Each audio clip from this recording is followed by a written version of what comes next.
देखु गतकाली जो भाव में आम एम्स वरिष्ठ अधिकारी एवं समस्त डाक्तर मानू नहीं एक टीम गठन करूँ सहित आज आलोचना करूँ। माननीय स्वास्थ्य मंत्री भी उपस्थित रही एवं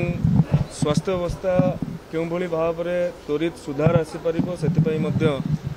एम्स दिल्ली भी कंसल्टेशन नि एवं मु आपण मानू गतकाली भी जो कथा कही आज भी कहूँ आमे निष्पत्ति अत्यंत त्वरित ढंग से नहीं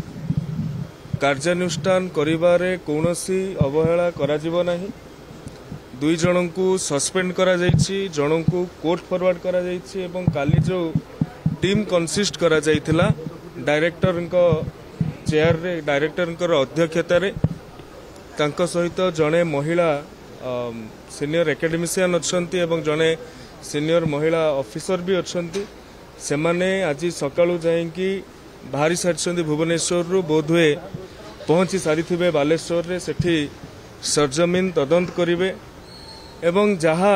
तांकर रिपोर्ट आसीबो सेही अनुसार जहा को टर्मिनेट करा जिबार थिबो आमे टर्मिनेट करिबा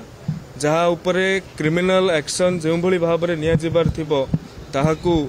निया जिबो। सरकार कौनसी कठोर निष्पत्ति नबारे कौनसी द्विधा प्रकाश करिवे ना।